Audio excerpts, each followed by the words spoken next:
Hello everyone, welcome to this third video about Joe Pass. And now you might say third video, I can only see one video, but that is correct because I made one video exclusively for my patrons, and I will explain more after this intro.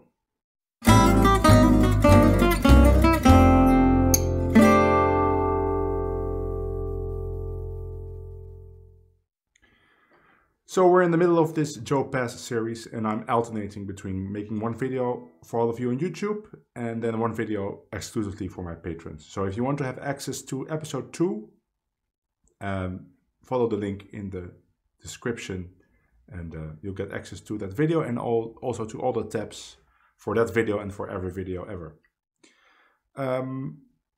There's two things I want to say before we get into the lesson. The first thing is that this will be the last video for a while, probably, because this Sunday I'm touring for 3 weeks.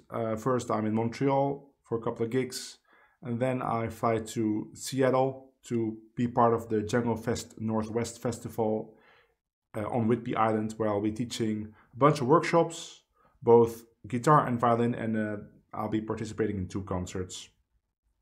And then I'll be in Chicago just to hang out, and then I'll be back and I'll get right back to making videos. And that's the first thing I want to say. And the second thing I want to say is that I get many messages from people that are transcribing solos I play at the beginning of the video. So in this video I played a short solo, but there's also videos I play very long solos. I never plan these things. And I would like to see those transcriptions if you want to share them, because I could make a video in which you can see the transcription on the bottom of the screen while I'm playing, maybe for Facebook, or I could do that maybe on YouTube. We'll see, but if you like to share those transcriptions, please send them to me and I can see what I can do with them. And the last thing I want to say is something I've said at the end of many of my videos, but maybe people are not watching the whole thing, and then they miss that message, and it's pretty important. It's about practicing and how to use the material in my videos, because I know I make a lot of videos and there's lots of material in those videos, and people complain sometimes like, I can't keep up. How can I learn all of this stuff? But here's the thing, I'm not even able to play all of this stuff. I mean, I'm able to play it, I'm able to demonstrate it, but when I do a concert, I won't be able to play all the phrases and licks I've taught you just on the spot.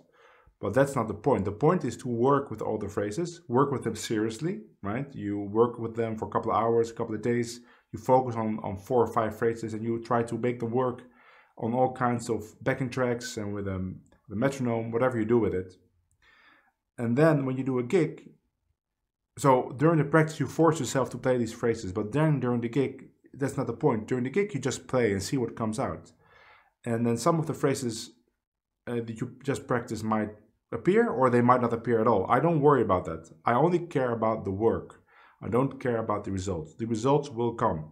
And phrases that suit you and that fit your style, or are just, you find them easy to play, they will appear at one point. Maybe they will appear in a slightly altered version, or who knows. The point is that you work with them really seriously, and then you'll see what happens. Because you're not only practicing that phrase, you're also practicing timing and tone and technique and general musicianship. So that's why I like to work on lots of different stuff and show you lots of different stuff, because I see it like you concentrate hard and you throw 100 darts at a dartboard trying to hit bullseye, but you know, maybe 3 of them will hit bullseye, and those are the phrases that will keep on appearing in your playing and that will get into your vocabulary and that you start experimenting with. So when you hear me play a solo in the beginning, what you hear is what's stuck, and those phrases will sound pretty sweet, because those phrases are the phrases that really connect with what I'm trying to say. Okay, so let's get into this Joe Pass lesson, this third lesson, and we're still on the 4th Django album, and the first 2 videos were about Limehouse Blues, and now I made a switch to a song called Cavalry, or Calvary in English, which is a very nice Django song with a very strange theme. And the solo is basically some kind of blues form. It's not really a blues, but some kind of blues. Now the problem is, I don't have any backing tracks that actually really fit the licks, because they're all licks for dominant chords. But I'll try to play these phrases on Honeysuckle Rose. So this first phrase is a phrase for C7, which sounds like this: 1, 2, 3, 4, 1, 2. 1, 2.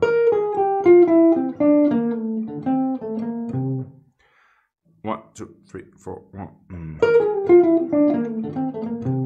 So that A note is you'll see it's A with a dot, but I like to do dot, go stroke. So now there's a harmonic here, but it's just a dead note on an upstroke. I think Joe Pass is actually playing a G there. He's playing, which you can also do. But you see, when I try to do that, I play a go stroke anyway. It's because the G is very uncomfortable for me to play, because then I have a G and the C, both my fourth finger. So Joe Pass is probably using different fingerings, but this is for me the best fingering. So I just play a ghost note. Very easy to find because it's in this position of C7 for me. So if I have to play it on G7. So on the Honeysuckle Rose I can play it of course on C7. And then I could play it in the bridge on F7. Oh, that's with open strings. Let's do it here. Then on G7. In the bridge, right? So let me do that.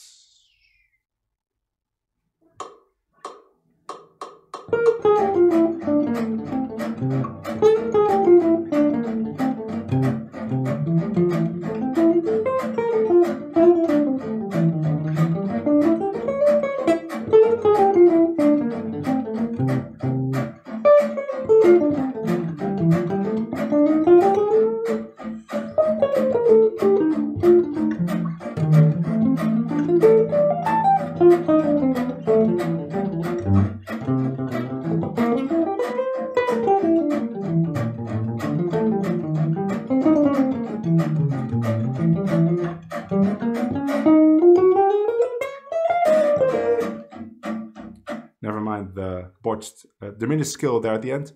The lick sounds great. It's very easy to play, and it's just a nice little phrase for a dominant chord. Really good for blues, of course, where you have all dominant chords. But yeah, cool. Next phrase.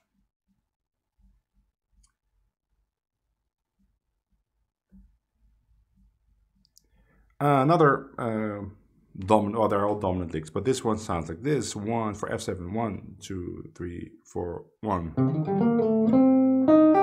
3, 4, 1. 3, 4, 3, 4, 1. One more time. 1, 2, 3, 4. So it's first playing C minor, and then it's a bebop scale. Now actually he doesn't play the bebop scale on the original recording. He plays something else which connects to the next chord, but that's not so useful outside of that particular spot in Calvary. So I just made it something that is a little bit more useful outside, but it is mostly about the beginning. That is the main thing. And then just play a bebop scale. So in C, it would be, so basically he's thinking C minor. On F7, so on C he would be thinking G minor. So I see it like, oh, it's in the first position of G minor on the A string. So the position system, I always say it, but I have to say it because otherwise people ask me, what do you mean first position? That refers to my fretboard system, the Van Hemert system. Link to that system with an explanation in the description. And I can play it on G7 too in the Honeysuckle Rose. Of course on F7, which is like the tap. So let me try that.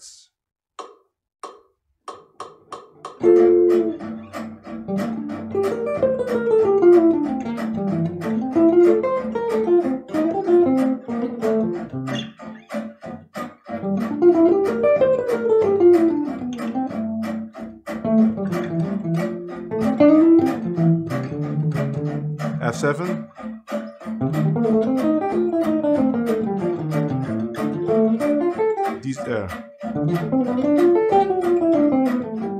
That was G7.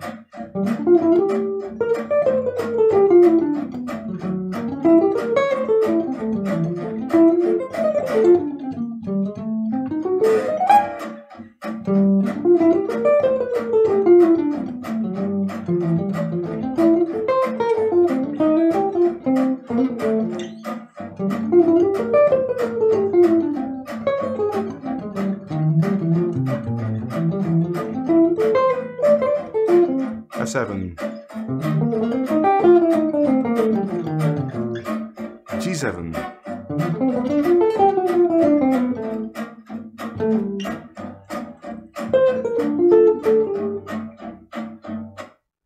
yeah, so on G7,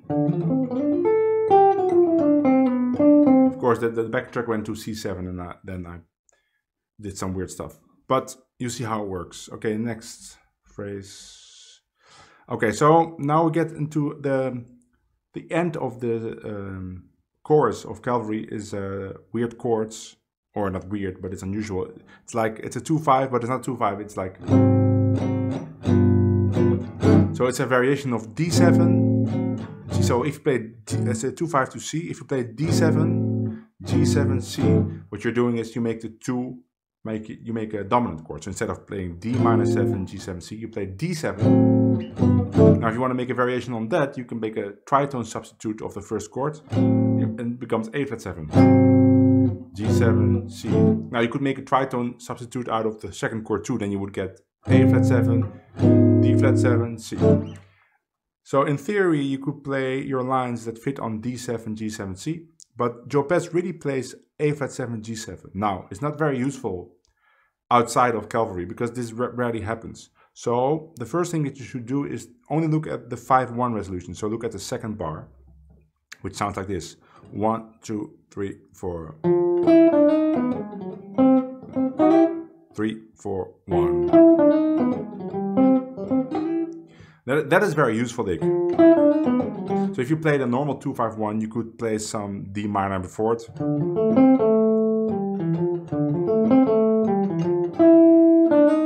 Yeah, 3, 4. Let's say we played on a 2/5/1 in F for Hans Rose, so we get.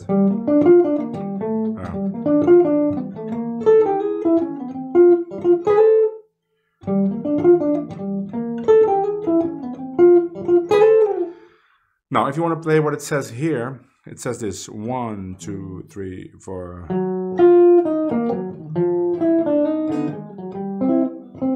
Which is really A flat 7. It's actually playing E flat minor.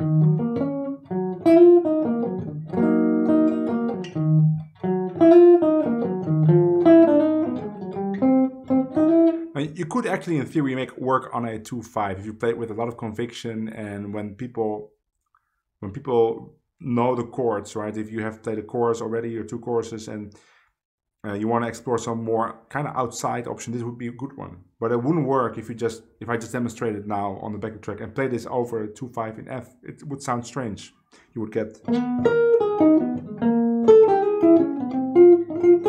So what I will do is the first A part I will play only 5/1. And then the second A part, I will play some G minor stuff before it. And then maybe the last A, I will try. Let's see if we can make it work. In the bridge, I will just only play the 5/1 to B flat. So then we would get or high. And the slide is just one fret. So. Okay, let's do it.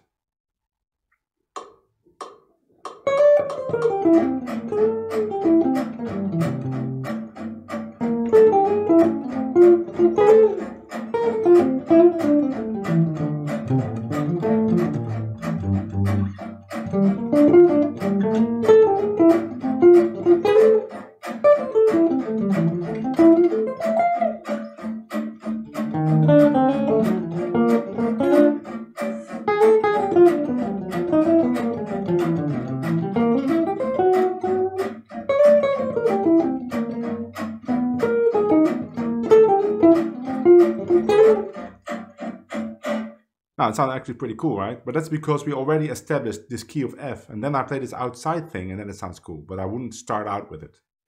Okay, next phrase is very similar, same principle.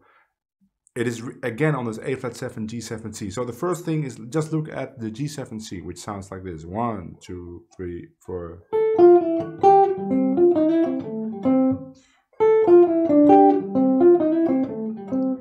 Typical Joe Pass, bebop-y, but bluesy also. Now with the phrase before it, it says this. 1, 2, 3, 4. 3, 4.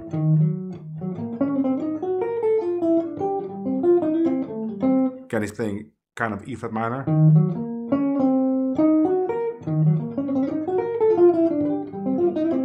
So you're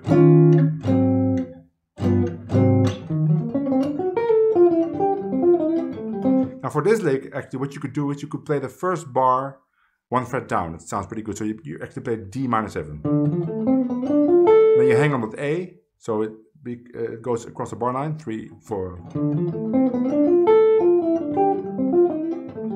So I will do that first on the first A. I'm just gonna play the 5-1 in F, so we get it here. The second A, I will play this lick, but with the first bar transposed fret down, and the last A, I will play the outside thing. And the bridge, I will just play like a normal 2-5 to B flat with the first bar 1 fret down.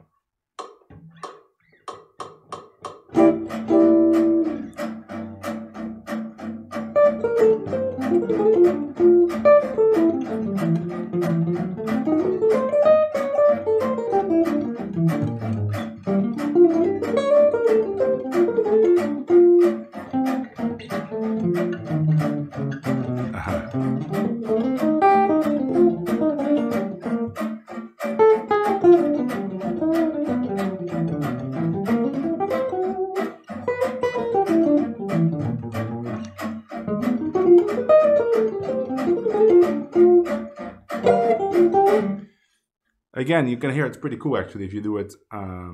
Let's do it again and do the outside thing a couple of times. Now we're used to the sound.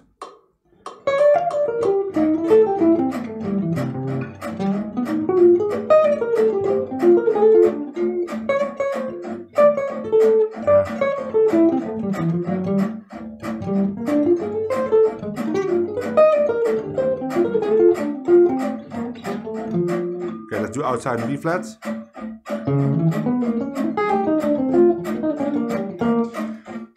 Now you can see on B flat it sounds weird because we're modulating and then I'm also playing outside. So again, it works best if we already have established the key. But a cool phrase, not the easiest to play because if you are a gypsy jazz speaker, the many downstrokes in a row make it kind of challenging.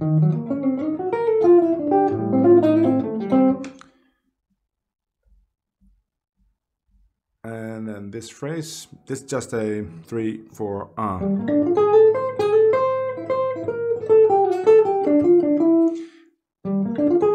This is just kind of a G minor idea on top of C7, 3, 4,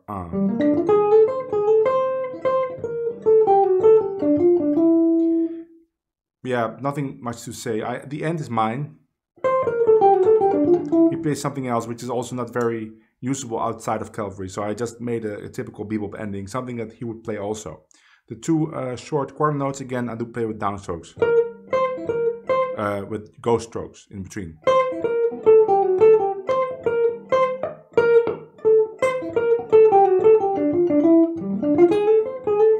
And the slides, 1 fret.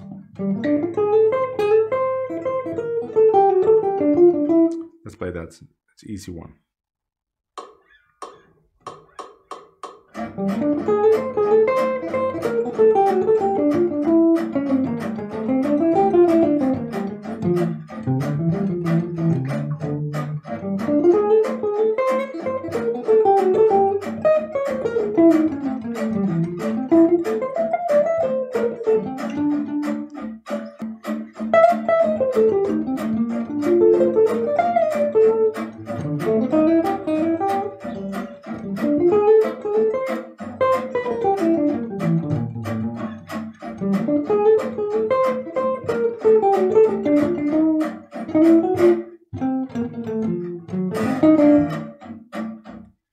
Yeah. Okay, this is the last phrase, even though there's two, but they're the same. Let me explain. This is again a very cool idea. Let me first play it. 1, 2, 3, 4, 1, 2.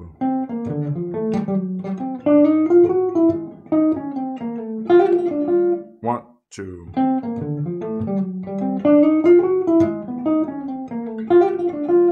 What is he doing? Is he playing C7, F sharp 7, F? So he's playing the tritone. I substitute 2 because this is C7, F sharp 7. And this would actually fit on any 2-5-1. Even though you could say it's outside, it still works because you're starting out with C7 then going to F sharp 7.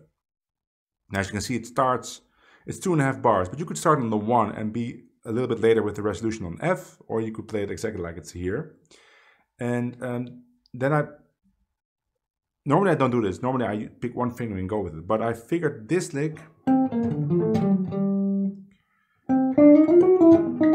because it's so low, I need a higher version too. So I also figured it out to play it starting on the B string.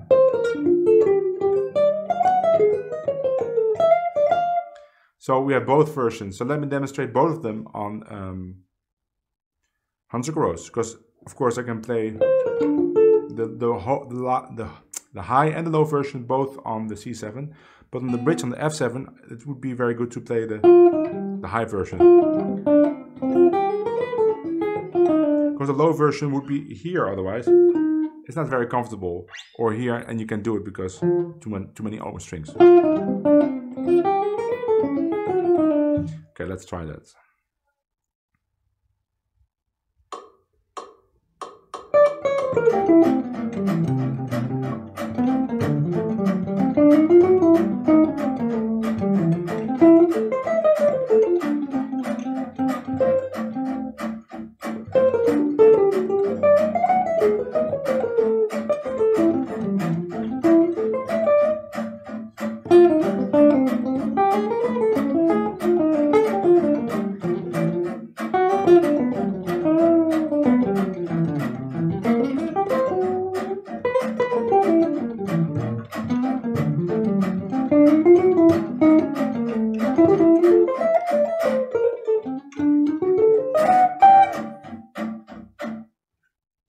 And I started on the bar before the 2-5, so on B3 like it says here, but I also started on the 1 and made the resolution too late. And it works. I never played of course that's just an extra lick on F, you don't have to do that. I just resolved a different way. It's more about the first 2.5 bar. Yeah, very cool phrase. It's the first time I encountered a phrase like this where you play both the real 5 chord and the tritone. Of course, it seems an obvious thing, but there's not many licks like it. I hope you enjoy these phrases. Start working with them. You have 3 weeks to master them, and then I'll be back with a whole bunch of new videos. Maybe I can make 1 or 2 on the road, I hope so, about Jopez. And then I'll be alternating again between YouTube and Patreon. And then the last video will be a kind of overview of everything with a nice organized PDF, only for my for the highest level on Patreon, the Giant Steppers and the tier above. I hope to see you shortly, either on the road or just here in my home. And until then, bye.